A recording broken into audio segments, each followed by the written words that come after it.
Assalamualaikum warahmatullahi wabarakatuh. Bertemu kembali di channel Math Education Official. Apa kabar kalian? Sehat-sehat selalu kan? Dan tetap semangat belajar matematikanya. Nah, pada pembelajaran kali ini kita masih membahas materi mengenai segitiga-segitiga yang sebangun. Untuk materi yang keempat yaitu garis-garis sejajar pada sisi segitiga. Nah, di mana segitiga yang kita gunakan di sini adalah segitiga terpancung. Baiklah, langsung saja kita simak materinya.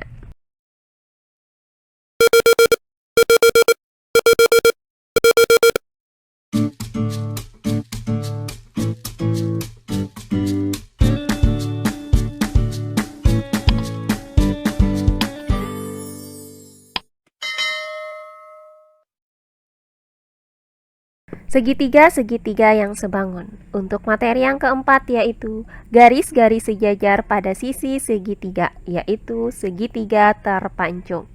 Nah, pada pembelajaran sebelumnya sudah diuraikan bahwa jika terdapat sebuah trapesium ABCD, di mana di dalam trapesium ABCD itu terdapat sebuah ruas garis, yaitu ruas garis EF, maka panjang EF ini dapat kita cari dengan menggunakan rumus sebagai berikut. EF sama dengan panjang sisi DC dikali panjang sisi AE, kemudian ditambah dengan panjang sisi AB dikali dengan panjang sisi DE per panjang sisi AE ditambah panjang sisi DE. Nah, kali ini akan saya berikan contoh-contoh soal lain. Bagaimana cara menghitung panjang salah satu sisi trapesium ini menggunakan rumus ini. Perhatikan contoh-contoh soal berikut ini. Contoh soal yang pertama. Perhatikan trapesium ABCD di bawah ini.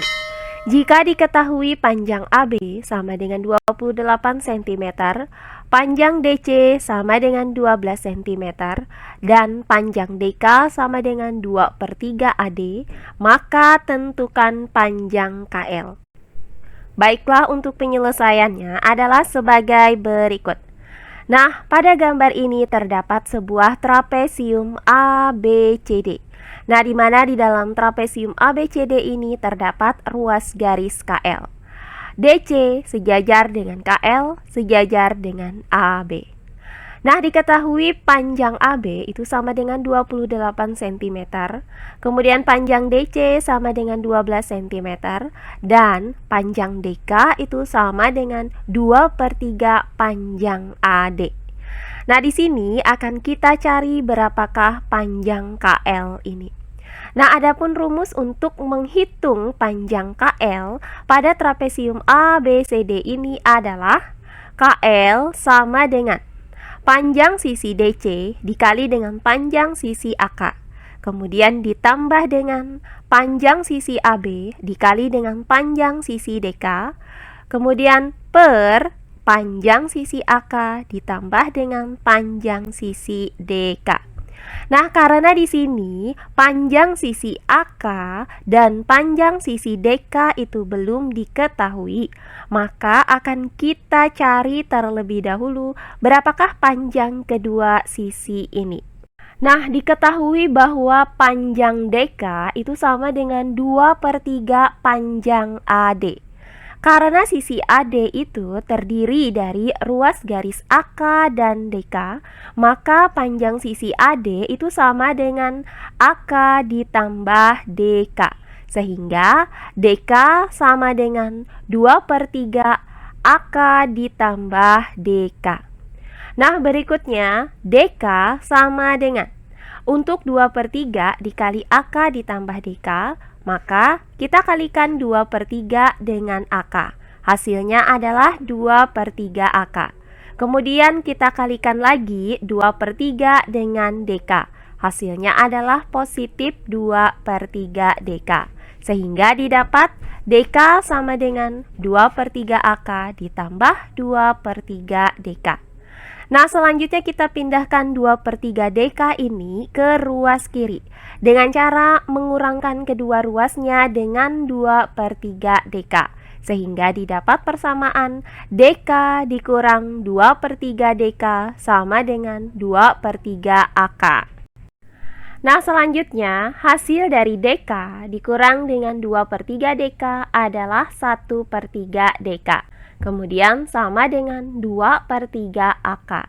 Nah, karena kedua ruas ini memuat pecahan dengan penyebut 3, maka kedua ruasnya kita kalikan dengan 3, sehingga didapat DK sama dengan 2 AK. Nah, dari uraian ini maka didapat bahwa panjang DK itu sama dengan 2 kali panjang AK. Nah, setelah kita dapatkan panjang DK-nya itu sama dengan 2 kali panjang AK, maka tinggal kita substitusikan nilai DK sama dengan 2 kali panjang AK, kemudian AB sama dengan 28, dan DC sama dengan 12 ke dalam rumus ini. Maka KL sama dengan DC dikali AK, yaitu 12 dikali AK, ditambah dengan AB dikali DK, yaitu 28 dikali dengan 2 dikali AK. Kemudian per AK ditambah DK, yaitu AK ditambah 2AK. Selanjutnya KL sama dengan, nah 12 dikali AK itu hasilnya adalah 12 AK. Selanjutnya ditambah dengan hasil dari 28 dikali 2 adalah 56. Kemudian 56 dikali AK hasilnya adalah 56 AK. Kemudian per AK ditambah dengan 2 AK itu hasilnya adalah 3 AK. Sehingga didapat persamaan KL sama dengan 12 AK ditambah 56 AK per 3 AK. Berikutnya KL sama dengan, nah hasil dari 12 AK ditambah 56 AK adalah 68 AK. Kemudian per 3 AK. Nah, selanjutnya untuk ruas kanan, karena di sini sama-sama memuat AK, maka AK dibagi AK itu hasilnya adalah 1. Selanjutnya tinggal kita bagi, 68 dibagi dengan 3, hasilnya adalah 22,67. Nah, hasil ini merupakan hasil yang sudah kita bulatkan 2 angka di belakang koma. Maka didapat panjang KL sama dengan 22,67. Nah, jadi berdasarkan uraian ini, maka didapat panjang KL adalah 22,67 cm. Oh iya, sebelum kita lanjut, jangan lupa like, komen, dan subscribe channel YouTube ini dan nyalakan lonceng notifikasinya agar kalian tidak ketinggalan video-video terbaru dari channel ini. Serta jangan lupa share video ini sebanyak-banyaknya ke teman-teman kalian agar kita bisa saling berbagi ilmu. Berikutnya contoh soal yang kedua. Misalkan trapesium KLMN dengan KL sejajar MN sejajar OP. Sedangkan panjang KL itu sama dengan 3 cm, kemudian panjang OP sama dengan 5 cm, dan panjang KO sama dengan 1/3 panjang KN. Tentukan panjang MN. Baiklah, untuk penyelesaiannya adalah sebagai berikut. Nah, diketahui trapesium KLMN. Nah, di dalam trapesium ini terdapat ruas garis OP, di mana KL itu sejajar dengan MN, sejajar dengan OP. Nah, panjang KL itu sama dengan 3 cm.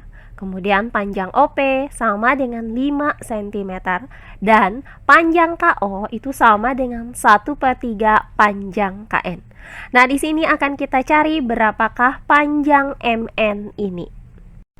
Nah, untuk mencari panjang OP pada trapesium KLMN ini digunakan rumus sebagai berikut. OP sama dengan panjang sisi MN dikali dengan panjang sisi KO.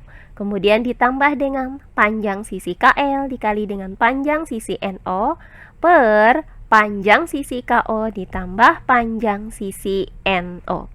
Nah, karena panjang sisi KO dan panjang sisi NO ini belum diketahui, maka akan kita cari terlebih dahulu berapakah panjang kedua sisi ini.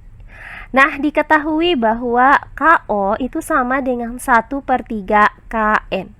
Karena KN itu terdiri dari ruas garis KO dan ON, maka panjang KN itu sama dengan KO ditambah NO. Sehingga KO sama dengan 1/3 dikali KO ditambah NO. Berikutnya, KO sama dengan 1/3 dikali KO ditambah NO. Maka 1/3 kita kalikan dengan KO. Hasilnya adalah 1/3 KO. Kemudian 1/3 kita kalikan dengan NO. Hasilnya adalah positif 1/3 NO. Nah, langkah selanjutnya dari persamaan ini, kita pindahkan 1/3 KO ke ruas kiri dengan cara mengurangkan kedua ruasnya dengan 1/3 KO.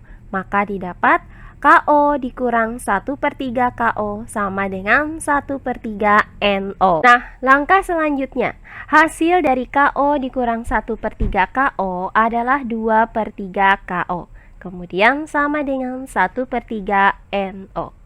Nah, karena kedua ruas garis ini memuat pecahan dengan penyebut 3, maka kedua ruasnya kita kalikan dengan 3. Sehingga didapat 2KO sama dengan NO. Nah, dari uraian ini, maka didapat panjang NO itu sama dengan 2 kali panjang KO. Nah, setelah kita dapatkan panjang NO-nya itu sama dengan 2 kali panjang KO, maka tinggal kita substitusikan nilai NO sama dengan 2 kali KO, kemudian KL sama dengan 3 cm, dan OP sama dengan 5 cm ke dalam rumus ini. Maka OP yaitu 5 sama dengan MN dikali KO yaitu MN dikali KO. Kemudian ditambah dengan KL dikali NO yaitu 3 dikali 2 dikali KO. Kemudian per KO ditambah NO yaitu KO ditambah 2 kali KO. Nah, berikutnya 5 sama dengan MN dikali KO. Kemudian ditambah dengan hasil dari 3 dikali 2 dikali KO adalah 6 KO. Kemudian per hasil dari KO ditambah 2 KO hasilnya adalah 3 KO. Nah, berikutnya kita pindahkan 3 KO ini ke ruas kiri dengan cara mengalihkan kedua ruasnya dengan 3 KO. Maka didapat 3 KO dikali 5 hasilnya adalah 15 KO. Kemudian sama dengan MN dikali KO ditambah 6 KO. Nah, berikutnya kita pindahkan 6 KO ini ke ruas kiri dengan cara mengurangkan kedua ruasnya dengan 6 KO. Maka didapat 15 KO dikurang 6 KO sama dengan MN dikali KO. Nah, hasil dari 15 KO dikurang 6 KO adalah 9 KO. Kemudian sama dengan MN dikali KO. Nah, karena kedua ruas ini memuat KO, maka kedua ruasnya kita bagi dengan KO. Sehingga didapat MN sama dengan 9. Jadi, berdasarkan uraian ini, maka didapat panjang MN adalah 9 cm. Nah, demikian pembelajaran kita kali ini mengenai segitiga-segitiga yang sebangun. Untuk materi yang keempat yaitu garis-garis sejajar pada sisi segitiga, yaitu segitiga terpancung. Semoga penjelasan dari saya mudah dimengerti oleh kalian semua. Jika ada yang kurang dipahami, silahkan kalian tulis di kolom komentar. Baiklah, untuk pembelajaran kali ini saya cukupkan sampai di sini. Bertemu kembali di pembelajaran kita berikutnya. Akhir kata saya ucapkan wassalamualaikum warahmatullahi wabarakatuh.